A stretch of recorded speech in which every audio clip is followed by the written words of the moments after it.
ABP Tiwari. मैं हूं आपके साथ चंदन भारद्वाज। आइए नजर डालते हैं तमाम खबरों पर सुपरफास्ट अंदाज में हमारे इस बुलेटिन डेली 100 में।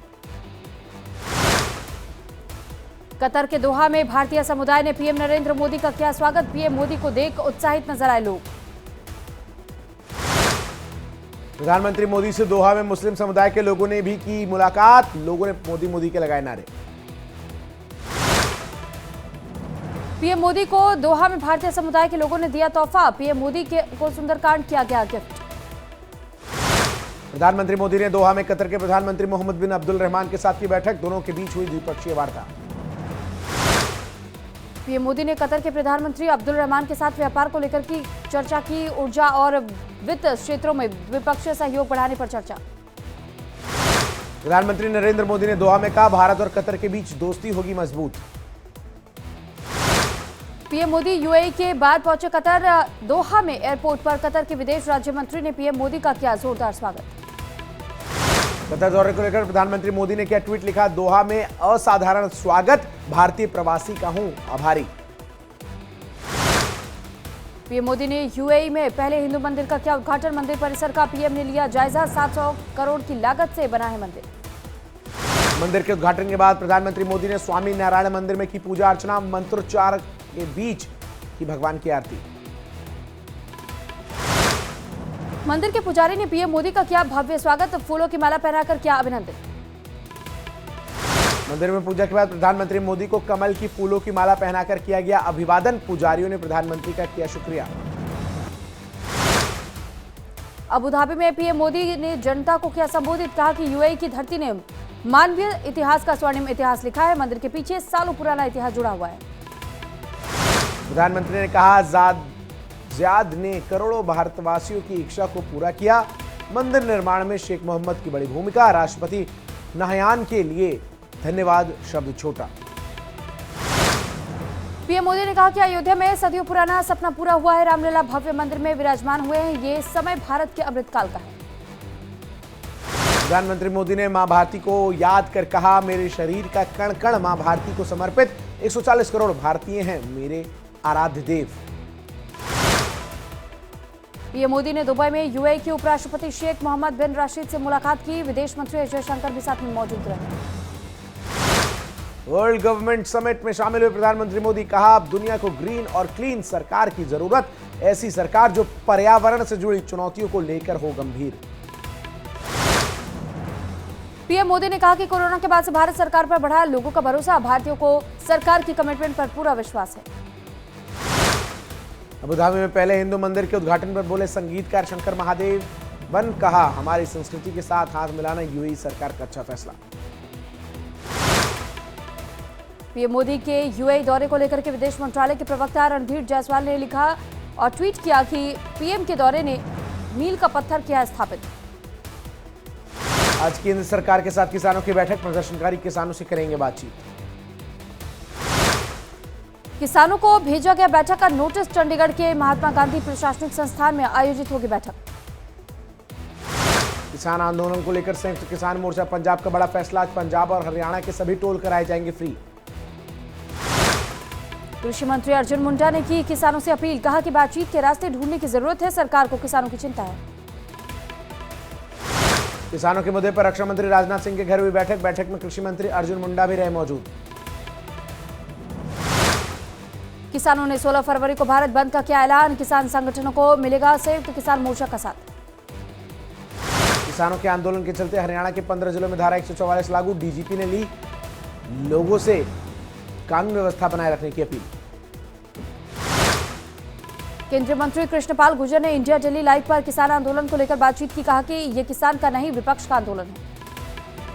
किसानों को लेकर बीजेपी सांसद रमेश बिधूड़ी का बयान। कहा, इस आंदोलन की कनाडा और कांग्रेस से हो रही है फंडिंग।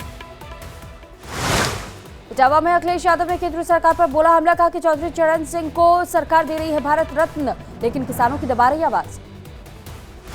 शंभू बॉर्डर पर प्रदर्शनकारी किसानों का जबरदस्त हंगामा। किसानों ने तोड़े सीमेंट के बैरिकेड्स। शंभू बॉर्डर पर भारी तनाव। पुलिस ने प्रदर्शनकारियों पर फिर छोड़े आंसू गैस के गोले। पुलिस ने प्रदर्शनकारियों को खदेड़ने के लिए एक के बाद एक 4 आंसू गैस के गोले दागे। किसानों में मची भगदड़। किसानों ने पुलिस पर पाइप से किया पानी का छिड़काव, शंभू बॉर्डर पर जमकर तोड़फोड़ की। शंभू बॉर्डर पर आंदोलनकारियों ने की पत्थरबाजी, पुलिस पर किया जमकर पथराव। पंजाब किसान मजदूर संघर्ष समिति के महासचिव सरवन सिंह पंढेर का बयान आया सामने, कहा कि केंद्र के साथ शाम 5 बजे होगी बैठक। किसान आंदोलन को लेकर कांग्रेस नेता राहुल गांधी ने मोदी सरकार पर बोला हमला, का प्रधानमंत्री मोदी और उनका प्रचार तंत्र है किसानों का दुश्मन। किसानों के आंदोलन पर आध्यात्मिक गुरु श्री श्री रविशंकर ने कसा तंज, कहा कि किसानों के एक छोटा सा हिस्सा पूरे देश नहीं चला सकता है हुकूमत। राजस्थान कांग्रेस प्रदेश अध्यक्ष गोविंद सिंह डोटारसा आज करेंगे प्रेस कॉन्फ्रेंस, किसान आंदोलन को लेकर सरकार को घेरने की तैयारी। गोरखपुर में सीएम योगी ने गांव चलो अभियान का किया शुभारंभ, कहा कि समाज के हर तबके की समृद्धि और खुशहाली डबल इंजन सरकार की गारंटी है। गोरखपुर में 1000 गरीब बेटियों के सामूहिक विवाह कार्यक्रम में शामिल हुए मुख्यमंत्री योगी आदित्यनाथ, नवविवाहित जोड़ों को दिया आशीर्वाद। सामूहिक विवाह कार्यक्रम में सीएम योगी का ऐलान, कहा कि अप्रैल से मुख्यमंत्री कन्या सुमंगला योजना की धनराशि बढ़कर के होगी 25,000। बलिया में ओम प्रकाश राजभर ने पल्लवी पटेल के बयान का किया समर्थन, कहा कमेरवादी अखिलेश से अलग, बस तलाक बाकी। बीमार कार्यकर्ता से मिलने अचानक से कन्नौज पहुंचे समाजवादी पार्टी मुखिया अखिलेश यादव, मौके पर बीजेपी पर कसा तंज, कहा कि बीजेपी के लोग कर रहे हैं जमीन पर कब्जा। अमित शाह का आज महाराष्ट्र के संभाजीनगर का दौरा, अशोक चौहान से भी करेंगे अमित शाह मुलाकात। बीजेपी ने महाराष्ट्र से अशोक चौहान को बनाया राज्यसभा उम्मीदवार, हाल ही में कांग्रेस छोड़कर के बीजेपी में शामिल हुए थे।